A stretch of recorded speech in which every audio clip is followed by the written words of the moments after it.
There were people here. I saw the humans of that age for the first time. They were little men, bewildered, dwarfed, with heads disproportionately large, but not extremely so.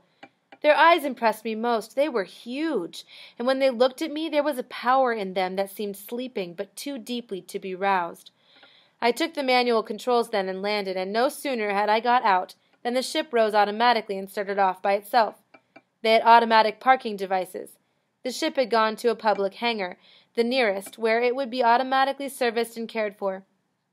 Then there was a little call set I should have taken with me when I got out. Then I could have pressed a button and called it to me, wherever I was in that city. The people about me began talking, singing almost, among themselves. Others were coming up leisurely, men and women, but there seemed no old and few young.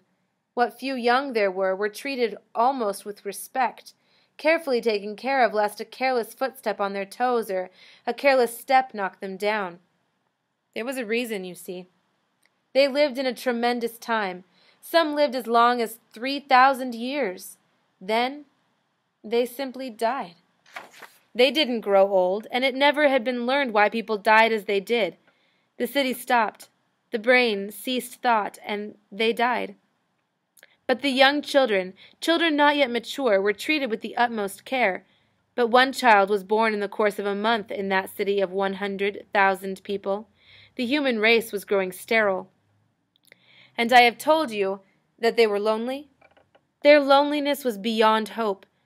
For you see, as man strode toward maturity, he destroyed all forms of life that menaced him, disease, insects, then the rest of the insects, and finally the last of the man-eating animals.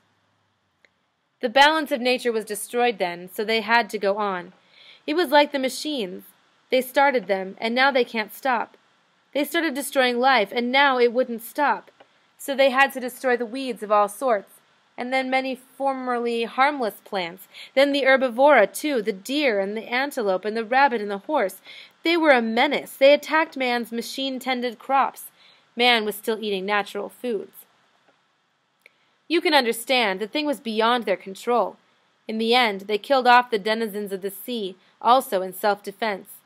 Without the many creatures that had kept them check, they were swarming beyond bounds, and the time had come when synthetic food replaced natural.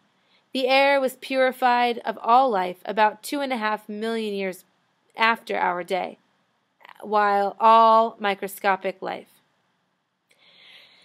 That meant that the water too must be purified. It was, and then came the end of life in the ocean. There were minute organisms that lived on bacterial forms, and tiny fish that lived on the minute organisms, and small fish that lived on the tiny fish, and big fish that lived on the small fish, and the beginning of the chain was gone.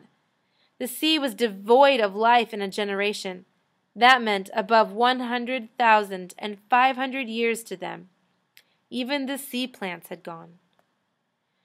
And on all earth there was only one man, and the organisms he had protected, the plants he wanted for decoration, and certainly ultra-hygienic pets, as long-lived as their masters, dogs. They must have been remarkable creatures.